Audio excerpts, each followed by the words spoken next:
Hello and welcome to chapter 5 of the book of Proverbs. We're going to begin in verse 6 of that chapter. So let's begin. It says, "My son, attend to my wisdom. Bow down your ear to my understanding, that you may regard discretion and that your lips will keep knowledge. For the lips of a strange woman drop as a honeycomb, and her mouth is smoother than oil. But her end is bitter as wormwood, sharp as a two-edged sword. Her feet go down to death, and her steps take hold on hell." And now here's the final point. "Lest you should ponder the path of life, her ways are movable, that you cannot know them." So this woman's path was described as movable. It shifted from one direction to the next. And that's the topic that I want to zero in on today, movable.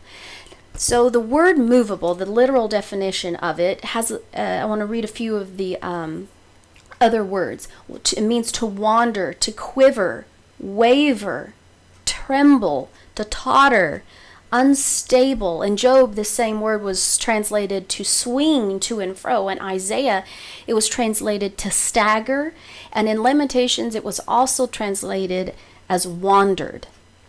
So the movability that is spoken of here in this verse in Proverbs is not talking about being yielding to others, as in to be a peacemaker. It's not talking about an occasional misstep or mistake. It's not talking about being confused about what action to take in a choice that you have to make.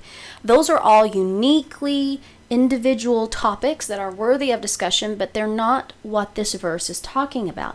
The movability that is spoken of here in this verse is explained literally in the text. It's talking about lest you should ponder the path of life.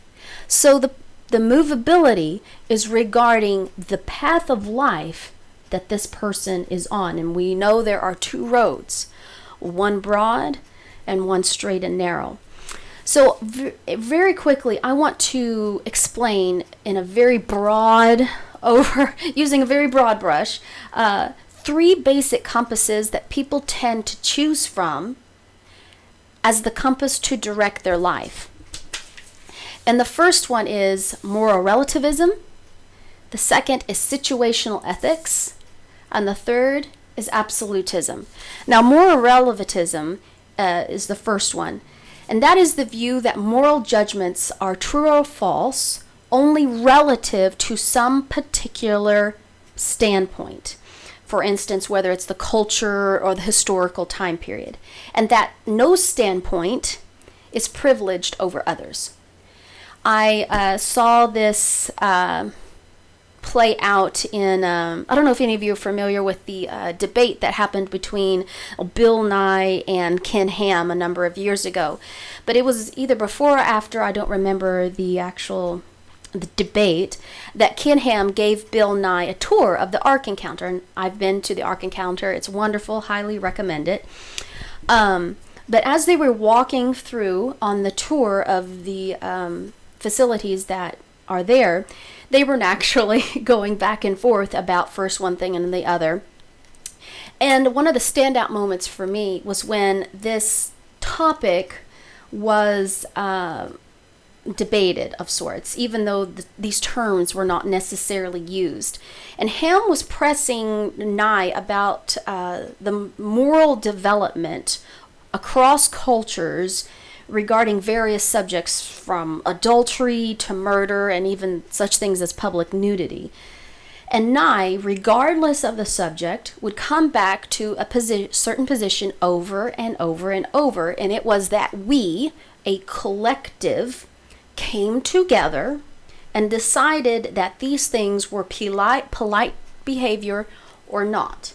It was a decision made by the group. We decided.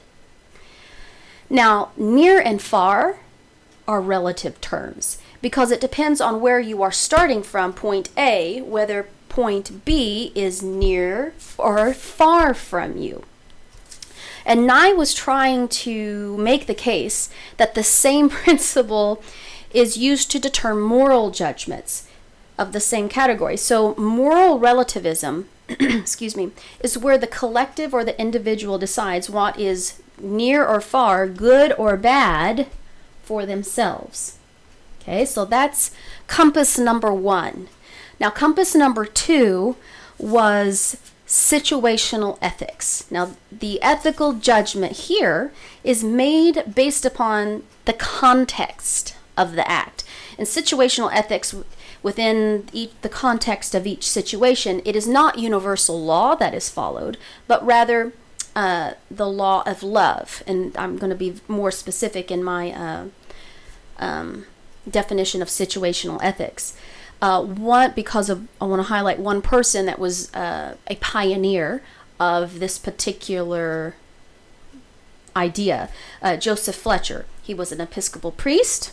He was also a member of the Euthanasia Education Council and was also a proponent for and supporter of Planned Parenthood. So he advocated that there was no such thing as fixed law, and that the only fixed law was love. So in any words, any commandment or law or principle could be broken with good conscience if love was the intention. So the ends justify the means. Now, this is a very soft version of what could be a very, and we all know what the hardcore version of this could look like, but this is how permeable this, prominent this is. So if you do something wrong to have a good outcome, then it is okay. That is the definition of situational ethics. All right, so there is a parable in the Bible that Yeshua talks about, that we want to build our houses on the house of our life on rock, not on sand. Well, what's the difference between rock and sand? One is movable and the other is not. Well, absolutism is the acceptance or belief, this is the definition, in absolute principles in political, philosophical, ethical, or theological matters. So if you're on a vacation and you want a reliable road to follow, you don't want a maze, you want to be able to navigate so you can arrive at your destination, and most preferably arrive at a predetermined time when you will expect to be there. It's a very simple concept to understand, that we need a solid foundation for our life, principally, relationally, emotionally, spiritually, politically, and ethically. So we have talked about the movability of this woman that is described in this chapter of Proverbs. Now I want to show a parallel her against another woman that is described. Let's go to the book of Ruth, chapter 1, verse 1. Verse 9. This is speaking of Orpah. Then she kissed them, speaking of Ruth and Naomi, and they all lifted up their voice and cried. And they said to her, "Surely we will return with you, Naomi, to your people." But Naomi said, "Turn again, my daughters. Why will you go with me?" And then she explains for a little bit here all the ways that she literally has nothing to offer them at all. And they lifted up their voices and cried again. And Orpah kissed her mother-in-law, but Ruth clave to her. I like that word, clave. And she said, Naomi said, "Behold, your sister-in-law is gone back to her people and unto her gods. You return as well after your sister-in-law." And Ruth said, "Entreat me not to leave you or to return from following you. For where you will go, I will go. Where you lodge, I will lodge. Your people shall be my people, your God, my God. And where you die, I will die, and there will I be buried. The Lord do so to me, and more also, if anything but death parts you and me." And when Naomi, saw that she was steadfastly minded to go with her, she left off from speaking to her. She saw that she had made up her mind. And so they went into the town of Bethlehem. And we're familiar with the end of the story. I'm not going to get into that. It's an incredible story that through Ruth's perseverance and high character, she not only brought deliverance to Naomi, but to herself as well. And though she wasn't an Israelite, she eventually became in the lineage of King David and even Yeshua, Jesus himself. So we have one woman here who's steadfastly minded to stay the course on the road that she was on, and then another whose ways were described as movable. I want to read from the Matthew Henry commentary on this particular section of scripture, just very briefly here. I'm going to read it to you. See Ruth's resolution and her good affection to Naomi. Orpah was loath to part from her, yet she did not love her well enough, key word, to leave Moab for her sake. Thus, many have a value and affection for Christ, yet come short of salvation by him because they will not forsake other things for him. They love him, yet leave him. They love him, yet leave him because they do not love him enough, but love other things better. Ruth is an example of the grace of God inclining the soul to choose the better part. Naomi could desire no more than the solemn declaration Ruth made. And here's the point. See the power of resolution. It silences temptation. Those that go in religious ways without a steadfast mind stand like a door half open, which invites a thief. But resolution shuts and bolts the door. It resists the devil and forces him to flee. Winston Churchill was quoted as saying, "Be a peg hammered into the frozen ground, immovable." And Charles Spurgeon was quoted as saying, "The anvil is not afraid of the hammer." So regardless of what the pressure is that is being put on you, the principle is that resolution steels you against wavering. It steels you against the attacks of the enemy. Now this is what is used principally, what is used in police and military training, from what I have heard from others that I have observed that have been through it, where the training is how to deal with high stakes, volatile situations.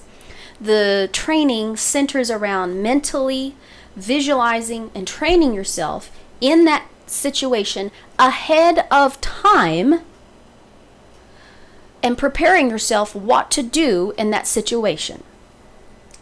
That way, once you get into that situation, the ground is not shifty. You've already decided ahead of time what to do, even though the temptation may be very great. So in the heat of the moment, you are more likely to do what you have practiced and prepared to do. You are more likely to default to the setting that you have prepared for under pressure. So this principle holds true not just in serious high stakes volatile situations that are used in military and police training, but is true in our moral areas of life. In every area of life, there are going to be pressures put on you from all over. Some are great, and then some are as subtle as social pressures, peer pressures. There was a pastor I heard that was quoted as saying, "I was saved twice, once from hell and the second time from public opinion." Forgive me, I don't know, maybe Jerry B. Walker, I'm not sure. But I have a few verses to close with today. So Lord, help us to be steadfast. Let's start in Colossians 2. We're going to read verses 6 through 10. As you have received Christ Jesus the Lord, so walk you in him. Rooted. If you're rooted, you're unmovable. I've never seen a tree, except in movies, walk around. Rooted and built up in him and established in the faith. As you have been taught, abound in it with thanksgiving. Beware lest any man spoil you. That's a military term, to be spoiled by the enemy. Lest any man spoil you through, and he gives 4 things, philosophy and vain deceit, after the traditions of men and the rudiments of the world, and not after Christ. So those 4 things are delightful little bunny trails we could go off and talk about for a long time, about how we could be led away and spoiled by the enemy in those 4 ways. We won't get into it right now, but that is fun extra credit work for sure. Verse 9, for in him dwells all the fullness of the Godhead bodily, and you are complete in him, which is the head of all principality and power. So if you're facing a circumstance that's saying give in to pressure and to turn back, and it's asking you to move your path so you can fit in with whatever the accepted path is, you can be able to say, through the power of the Lord, and look it squarely in the face, say, you're a buck short and a minute late, my decision's already been made. We have to have an absolute firm foundation for our faith. 1 Corinthians 15:58 says, therefore, my beloved brethren, be steadfast, unmovable, always abound in the work of the Lord, for as you know that your labor is not in vain in the Lord. There's reward for being unmovable. Galatians 6:9, let us not be weary in well-doing. Oh, Lord, help me. For in due season we will reap if we faint not. Because not moving takes a lot of strength. And you're going to reap a reward for it. And Ephesians, the last verse, 6:10 says, my brethren, be strong in the Lord and in the power of his might. It's going to not be our strength that gives us the ability to be unmovable. It's going to be the power of his might working in us that will make our path unmovable. So Lord, help us to apply this to our lives. Until next time, guys. Bye-bye.